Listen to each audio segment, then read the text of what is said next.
제가 지금까지 계속 그 40자 안팎, 자기의 글값, 평균값이 40자 안팎이라는 것을 되게 강조를 했잖아요. 따지고 보면 20글자로 된 한 문장도 있고 60글자로 된 한 문장도 있기 때문에 합해서 평균값이 40이라는 거예요.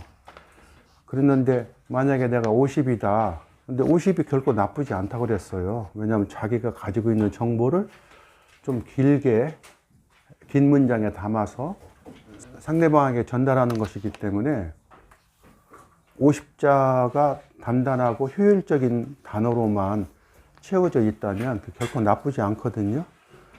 그랬는데 내가 50자인데 거품이 끼어서, 쓸데없는 군더더기가 끼어서 평균값이 50자라고 한다면 이건 문제가 있죠.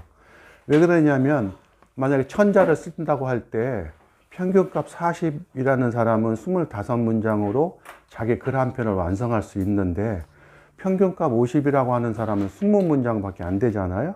근데 문장 하나에 거품이 한 10자씩 끼어 있어요.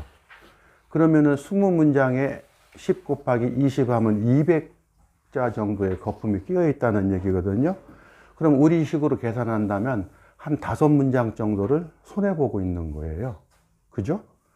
그런데 5문장이라는 게 뭐 별거 아닌 것 같지만 굉장한 거예요. 한정된 공간에 내가 생각하고자 하는 것을 담는다는 걸로 치면은 굉장한 거예요. 만약에 면접을 치르는데 어떤 사람들한테 내가 특혜를 주고자 한다면 시간을 좀 더 주는 게 특혜를 주는 거죠. 너 자신을 소개해봐. 30초. 이렇고 저렇고 저런 사람입니다. 땡 해갖고 30초예요. 근데 너는 한 1분 정도 소개해봐. 그러면은요, 30초 소개하는 사람보다 2배는 자기 자신을 드러낼 수 있으니까 훨씬 더 유리하죠.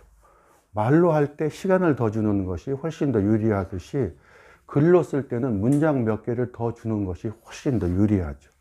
그래서 만약에 너가 말하고자 하는 것을 3문장으로 얘기해봐. 3문장을 쓰는데 너는 4문장으로 얘기해봐. 그러면 훨씬 유리하죠. 이러하고 저러하고 저러한데요. 끝. 너는 3문장 됐어. 너는 한 문장 더 덧붙여봐. 예를 들어서요. 오, 그렇게 얘기하니까 알아듣겠네. 이 한 문장 더 붙이니까 훨씬 더 유리하죠.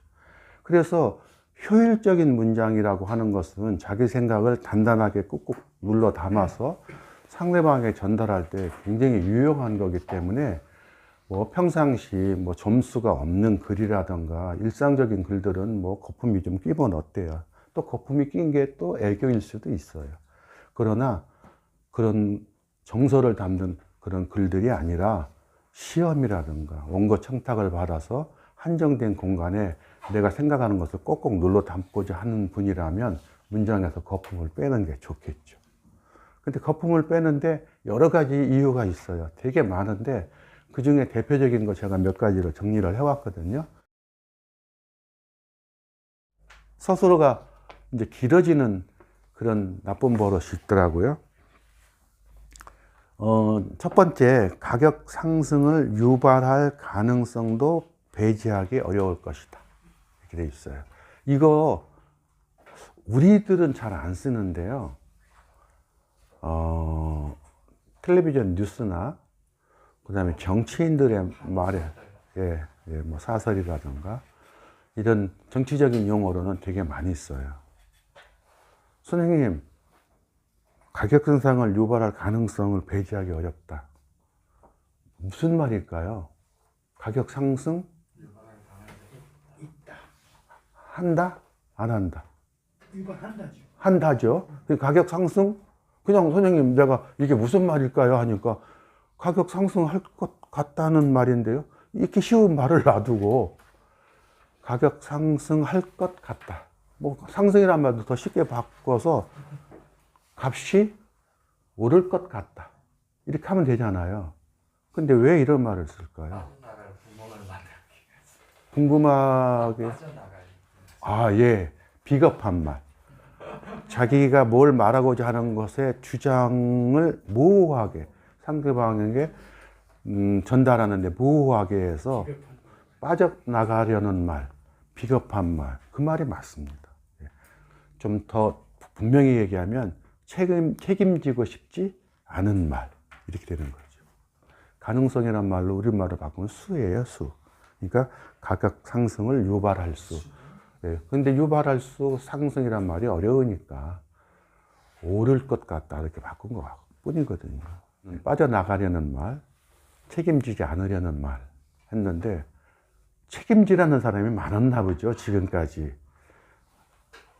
1945년 광복 이후에 무슨 말만 하면 달려들고 물고 뜯고 지식인을 가두고 함부로 대하고 이러니까 어떤 말을 할 때 판단을 쉽게 하지 못하도록 말을 뱅뱅 돌리는 거죠. 그래서 가격 오를 것 같은데요?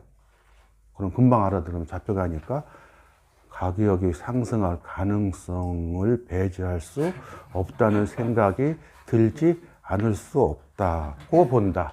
이렇게 하면은 이놈이 지금 가격을 올리자는 놈이야, 내리자는 놈이야, 이렇게 판단하기가 쉽지 않도록 설령 나중에 뻗들려 가더라도 내가 오른다는 얘기가 아니고요, 오른다는 생각을 하지 않을 수 없다는 생각이 들었다는 얘기예요. 이렇게. 그래서 빠져나가요. 그러니까 그만큼 지식인들이 자기 바른 말을 쉽게 하지 못하던 세상 때문에 이런 말들이 횡행하지 않았을까, 이런 생각이 드네요. 서술을 또 더 짧게 해보십시오. 결국 부담을 지는 것, 부담을 진다, 국민이 되었음을 지적하지 않을 수 없다. 네. 국민이 결국 부담지게 됐다. 예, 선생님이 분명하게 정답을 말씀해 주셨어요. 주체는, 주어는 국민으로 만들고 결국 국민이 부담을 지게 되었다. 이렇게 얘기하면 되거든요. 니네들이 어떤 정책을 내놨는지 모르지만 결국 국민 부담이구만, 이 얘기를 하고 싶은데 그렇게 또 쉽게 얘기하면 또 뻗들려 갈지 모르니까 국민이 부담되었다는 것을 나 지적하고 싶지 않았거든. 그런데 지적하지 않을 수 없게 만든다는 생각이 드네, 뭐 이렇게 막 말을 빙빙 돌리는. 예. 그래서 이게 사실은요, 우리들의 일상적인 말투가 아니라, 말하자면은 아까 말씀드린 대로 정치인들의 말투, 그다음에 지식인의 비겁한 말투, 그다음에 뭐 신문이나 방송에서 말도 안 되는 것을 변호해야 하는 그런 상황에서 나오는 말투. 말도 안 되는 걸 강변하려니 자기도 말을 자신이 없으니까 뱅뱅 돌리는 거죠. 간단해요. 그냥 선생님들이 일상적으로 편하게 쓰는 말을 쓰면 돼요. 그냥. 예. 그래서 이거는 국민 부담이네. 국민이 부담을 져야 되네. 국민이 부담을 지게 되었다. 이렇게 하면 되죠. 네. 그 다음에 지적해야 할 그 거품이 이중부정입니다. 이중부정. 네. 부정의 부정이 이중부정이에요. 네. 간다. 안 간다. 안 간다는 한 번 부정을 했어요. 가지 않는다. 간다에 우를 뒤집은 거니까 한 번 부정을 했어요. 근데 이중부정은 두 번 부정하는 겁니다. 가지 않는 게 아니야. 이렇게 되는 거예요. 가지 않는 게 아니니까 어떻게 된다? 간다예요. 간다, 안 간다. 너무 간단하죠. 예, 안 가지 않는다. 그 얼핏 들으면요, 안 가지 않는다 하면은 간다는 얘기예요, 안 간다는. 사실 이것도 사실 약간 비겁한 말투일 수도 있어요. 그죠? 말장난인 것 같으니까. 근데, 간다, 안 간다. 똑같은 말인데, 간다를 안 가는 게 아니다. 이렇게 돼요. 이중부정입니다. 간다를 뒤집은 게 아니고, 안 간. 이걸 또 뒤집으니까 안 가는 것이 아니다예요. 근데 선생님, 이건 간단해요. 나 갈 거야. 나 안 가는 게 아니야. 같은 말이에요. 어떤 게 강하게 느껴져요? 예, 맞아요. 이중부정이 강하게 느껴진다는 얘기인데, 그걸 문장 속에 집어넣는다는 얘기는 무슨 뜻이에요? 강조하는 거예요. 강조하는 거. 그래서 이중부정이 반드시 나쁜 것은 아닙니다. 예, 저도 또 이중부정 쓰네요. 나쁘지 않다. 좋다라고 하면 되는데 나쁘지 않은 것이 아닙니다. 그죠? 강조할 때만 넣으면 되겠죠. 너랑 나랑 지금 토론을 해요. 나 간다. 아니야, 안 간다. 그러면은요, 너한테 내가 세 문장을 줄게. 네 문장을 줄게. 너 주장해봐. 먼저, 간다고. 안 가는 게 아니라고. 요거. 예, 안 가는 게 아니라고. 안 가는 게 아니라니까. 요거 하고. 그러니까, 자기가 말하고자 하는 것을 똑같이 네 번을 반복을 하더라도, 간다, 안 가는 게 아니야. 가 훨씬 듣기가 편하고, 강조하고자 하는 것이 분명하잖아요. 그래서 자기가 일상적으로 하는 말은 편하게 긍정문으로 쓰더라도 강조하고자 싶은 것이 있을 때는 이중부정을 써도 좋지만 너무 강조가 지나쳐서 매번 모든 문장마다 이중부정을 한다면 듣기가 불편하고 그 다음에 어떤 것을 강조하는지 몰라요. 그래서 이중부정을 쓰지 말자는 거예요. 예, 나쁘다는 것이 아니라 너무 지나치게 많이 쓰더라는 겁니다. 자, 그러면 거기 있는 문장을 긍정문으로 한번, 예, 부정어를 쓰지 않은 긍정어를. 하늘의 예. 축복이다. 네, 예. 그것은 하늘의 축복이다. 축복이라 할 수 있다. 예. 아, 그런데 내가 왜 이중부정을 썼냐면 강조하려고 했거든. 아, 그렇게 하니까 너무 밋밋해. 그렇죠. 다른 말로 그것은 진정으로 하늘의 축복이다. 예, 예를 들어서 그것이야말로 이런 말로도 되죠. 그것이야말로 하늘의 축복이다. 네. 그래서 긍정문을 쓰더라도 긍정어로 하더라도 강조할 수 있어요. 네. 네. 진정으로 이야말로 이런 말로. 그래서 굳이 이중부정을 쓰지 않더라도 그래서 강조할 수 있는 방법들이 많이 있습니다. 두 번째예요. 일단 이중부정을 쓰지 않은 일상적인 문장을 바꾸고요. 또 강조를 해볼게요. 기후가 점점 더워진다는 것을 인정하지 않을 수 없다. 이렇게 됐어요. 더워지고 있다는 것을 인정해야 한다. 예. 네네. 이제 강조하려면 기후가 점점 더워진다는 것을 심각하게 인정해야 한다. 이렇게 하셔도 되고요. 뭐, 이런 말을 넣으면 어떨까요? 이제는, 지금까지는 인정 안 했는데, 지금부터라도, 이제는 기후가 점점 더워진다는 것을 인정해야 한다. 이렇게. 다른 단어를 슬쩍 집어넣어서 충분히 강조할 수 있습니다. 같은 말을 계속 반복해요. 들리는 소문과는 판이하게 다르다. 이거요, 굉장히 많이 써요, 일상적으로. 예, 그런데 가만히 따져보면 그 짧은 문장에도 많이 반복됐어요, 같은 의미가. 어떤 것과? 예. 소문과는 다르다. 아, 선생님은 그냥 바로 정답을 얘기하셨는데, 어떤 게 같은 의미예요? 들리는이나 소문이나 판이하다나 다르다나. 그러니까 둘 중에 하나만 쓰면 됩니다. 뭐 소문과는 다르다라든가, 그 다음에 소문과는 판이하다라든가, 뭐 또 소문이란 말 빼고 들리는 말을 꼭 쓰고 싶으면 들리는 것과는 다르다 이렇게 하면 되겠죠. 예. 근데 왜 이랬을까요? 들리는 소문과는 판이하게 다르다. 왜 그랬을까요? 이것도 강조예요. 강조예요. 같은 말을 계속 반복해서 자기가 말하고자 하는 것을 정확하게, 강하게 전달하려고 하는 거거든요. 그러면 우리가 소문과 다르다 하면은요, 아, 너무 밋밋해 하면, 예. 그러면 거기다 다른 말을 집어넣어가지고 강조해보세요. 소문과는 너무 다르다. 소문과는 전혀 다르다. 소문과는 아주 딴판으로 다르다. 이렇게 하면 되죠. 예, 그 강조를 다른 말로 하면 예, 부사어로 맛깔스럽잖아요. 예. 두 번째 해볼까요? 모범적으로 살기가 아주 어렵다. 그래도 우리는 모범적으로 사는 것을 잊어서는 안 된다. 어떤 것이 반복됐죠? 예, 앞에 있는 글자 그대로 모범적으로 사는 것, 살기가 반복됐잖아요. 예, 그럼 그 뒤에 있는 걸 하나 바꿀까요? 딴 걸로? 모범적으로 살기가 아주 어렵다. 그래도 우리는 그것을 잊어서는 안 된다. 그러면은요, 한 10글자 되는 게 그것을 해갖고 한 3글자로 줄이면 거품이 7글자나 빠졌잖아요. 그래서 7글자씩 20문장이라고 하면 140글자고요. 문장으로 말하면 한 3문장, 4문장 더 쓸 수 있는 공간을 확보하는 거잖아요. 이렇게.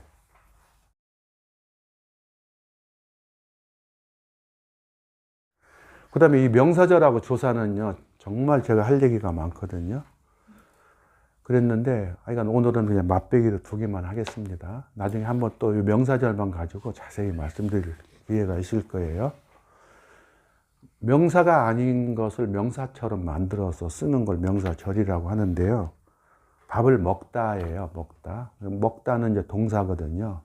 근데 요 먹다를 을 붙이면 명사가 돼버려요. 명사처럼 쓸 수가 있어요. 우리가 죽다를 명사처럼 만들면 죽음 이렇게 쓰거든요.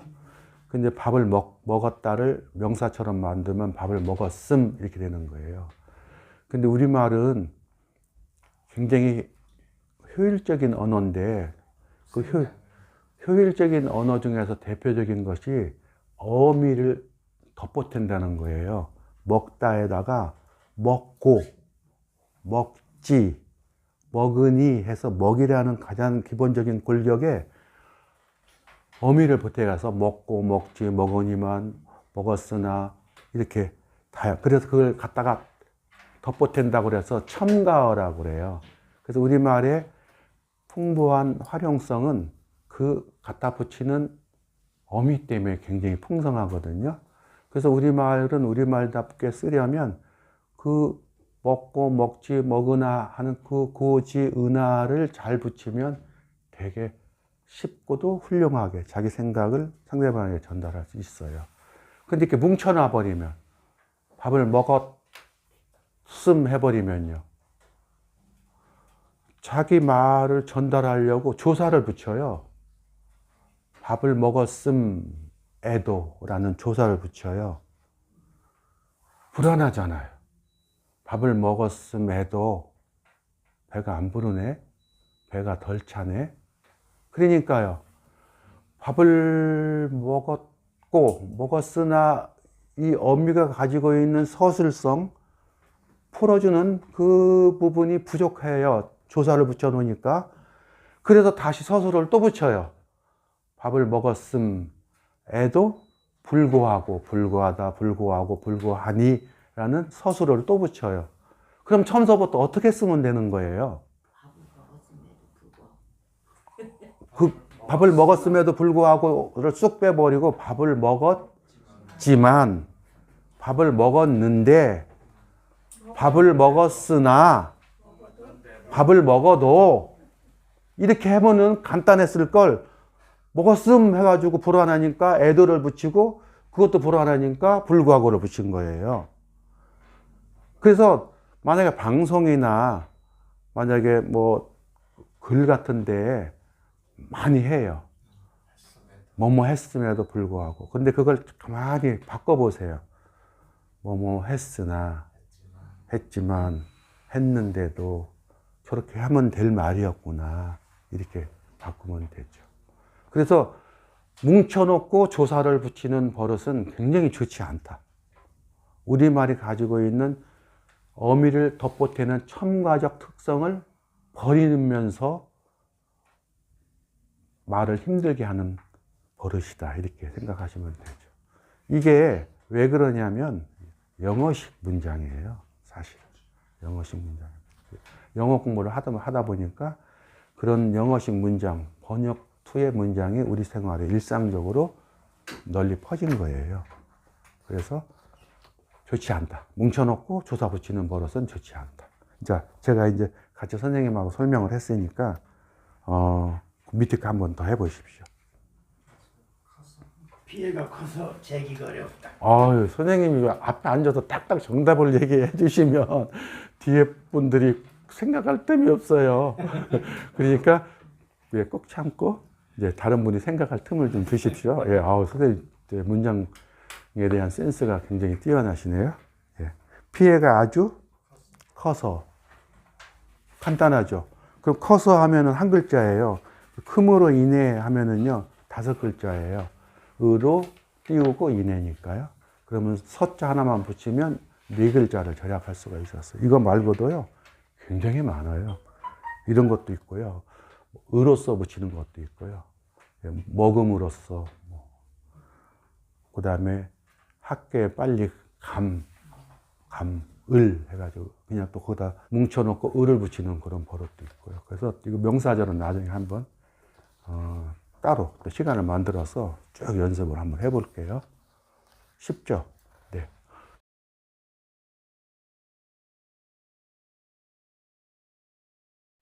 이중부정이나 서술을 뺑뺑 돌리는 그런 버릇, 이게 비겁한 말투도 있지만 저는 제 개인적으로는 일본어 말투의 영향도 있다고 생각해요. 혹시 각 나라의 부모님들이 아이들에게 권장하는 덕목이 뭔지 혹시 생각해 보셨어요? 지금은 이제 세상이 많이 바뀌어서 한국, 중국, 일본의 부모들이 너 나중에 커서 돈 많이 벌어 이런 식으로 바뀌었지만 우리 어렸을 때만 해도 일본의 부모, 한국의 부모, 중국의 부모는 아이들한테 너 나중에 커서 이런 사람이 되라 라고 하는 것이 각각 다르다고 이렇게 얘기를 제가 들었거든요. 한국의 부모들은 나중에 너 커서 훌륭한 사람이 되어라. 그래서 우리 그 한국의 어린이들은 훌륭한 사람이 돼야 한다는 강박이 좀 심해요. 그렇게 교육을 받아서 그런지는 모르지만 지금 한국 사람들이 굉장히 훌륭해요. 예, 예, 뭐 어느 사회나 뭐 극우나 극좌는 있는 거니까요. 그런 극단적인 사람을 뺀 나머지 사람들은 굉장히 훌륭한 사람들이에요. 서양 사람들이 가장 감탄해하는 것이 가게 앞에 물건을 쌓아놓고 판다. 카페에 갔을 때 휴대폰을 집어가지 않는다. 그래서 다른 나라에서는 가게 앞에 물건을 내놓고 팔 수가 없어요. 아무리 유럽의 선진국이라도 가보면 신발 한 짝씩만 내놓고 팔아요. 예, 예. 그래서 이거 사겠습니다 하면 안에 있는 나머지 한 짝을 가지고 나옵니다. 왜 그런데요? 왜냐면 한 짝 훔쳐가 봤자 소용이 없으니까. 예. 예. 그래서 2짝을 다 내놓고 팔지 않아요. 근데 한국은 다 내놓고 팔고요. 저녁 때 퇴근할 때 그냥 대충 아무거나 덮어놓고 가요. 예. 그래도 예, 그래서 저는 한국의 부모님 덕이라고 생각해요. 너 나중에 훌륭한 사람이 되어야 한다 할 때 굉장히 도덕적인 그런 어른으로 크기를 바랬던 것 같아요. 그 다음에 중국의 부모들은 아이들한테 어떤 덕목을 많이 훈육을 하냐면 나중에 너 커서 속지 말아라. 이런 얘기를 한다고 그래요. 워낙 옛날부터 인구가 많던 시절이니까 별의별 사람이 다 있어서 어떤 기기묘묘한 방법으로 나를 속이고 나한테 손해를 끼치고 해코지를 할지 몰라요. 그래서 우리 어렸을 때요, 그거 정말이야? 진짜야? 그러면요, 대본에 나오는 게 너 중국 사람이냐? 왜 이렇게 의심이 많은? 막 이랬어요, 우리 어렸을 때. 그래서 중국 사람들은 일단 상대방이 하는 얘기를 의심해서 속아가지고 나중에 바보 되는 것보다는 낫다, 이렇게 생각을 했나 봐요. 그래서 중국의 부모들은 아이들한테 속지 말아라, 이렇게 얘기를 한다고 그래요. 뭐 지금은 바뀌었겠지만. 근데 일본의 부모들은 아이들한테 어떤 걸 훈육을 했을까요? 나중에 커서 예의 바른 사람이 되라? 네, 맞습니다. 너 나중에 커서 남에게 폐를 끼쳐서는 안 된다를 덕목으로 가르친다고 그래요. 그래서 상대방이 잘못하는 것을 봐도 너 그거 그러면 안 돼 라고 직설적으로 얘기하지 않고 너 그러면 안 된다는 생각을 내가 하지 않을 수 없다고 본다는 생각이 이렇게요. 직설적으로 충고를 해주지 못하거나, 그 다음에 직설적으로 자기 의사 표현을 하지 않는다고 그래요. 상대방이 불편해 할까봐. 그래서, 일본의 뭐 여자가 한국의 남자한테 시집을 온다든지, 뭐 한국의 여자가 일본에 그 시집을 간다든지 하면 그 문화 차이가 엄청나다고 합니다. 네. 그래서 만약에, 한국 사람들끼리 우리 집에 이사했어. 놀러와. 집들이 할 거야. 그러면 가가지고 어떡합니까? 어우, 이게 니네 부부 침실이야? 해갖고 부부방도 벌컥벌컥 열어보고요. 남의 부부가 쓰는 침대에 가서 막 누워도 보고요. 이야, 침대 좋다. 그 다음에요, 여기저기 화장실도 열어보고요. 그 다음에 냉장고도 확 열어보고, 세상에 별의별 걸 다 재놓고 먹네. 이렇게 하죠. 그러니까 깜짝 놀란대요. 그런 거. 근데 일본 사람들은 요리 오세요, 저리 오세요 해가지고 들어오는 현관에서 이렇게 두 손을 모아서 이렇게 사람들을 안내하고요. 여기 앉으세요 해갖고 방석을 내놓으면 거기 앉는 것으로 끝이어야 한다고 그래요. 그러니까 주인이 허락하지 않은 장소에 가서 들여다보거나 열어보거나 확인하는 것은 굉장히 무리한 짓이죠. 왜냐하면 폐를 끼치는 짓이죠. 그래서 만약에 한국의 사람이 일본으로 시집을 갔다든가 뭐 장가를 갔을 때 굉장히 불편할 거예요. 그 다음에 일본 여자가 한국에 왔는데 한국 남편 친구들이 와서 나무 부부의 은밀한 그런 침실까지 가서 막 앉아보고 궁둥이로 막 굴러보고 깜짝깜짝 놀랄 거예요. 그죠? 그리고 되게 직설적이잖아요. 넌 마, 그따위로 살면 너 죽는다. 내가 오래 가나 봐라. 내가 손에 장을 지진다. 뭐 이런 식으로 굉장히 상대방의 장을 직설적으로 얘기를 하는데 일본 사람들은 그렇게 얘기할 수가 없죠. 폐를 끼치면 안 된다는 것을 어렸을 때부터 훈육되었기 때문에. 그래서 지금은 되게 간결해졌어요. 문장이 옛날보다. 그래서 배려해야 한다. 그 다음에 그런 짓을 해서는 안 된다. 이렇게 되게 문장이 짧아졌는데, 이제 김대중 대통령의 옛날 사람이잖아요. 그 연설문을 가만히 들어보면 독재라는 생각을 하지 않을 수 없는 시점에 이르렀다고 봅니다. 저 너무나 억울합니다. 이렇게 해야 되는데 억울함을 금치 않을 수 없습니다. 이런 식으로 서술어를 굉장히 돌려요. 그래서 이건 개인적인 제 생각인데 서술어를 계속 돌려가지고 상대방에게 자극적으로 전달하지 않으려고 하는 그 글버릇 중에는 일본어의 영향을 많이 받은 게 아닌가 이런 생각이 들더라고요.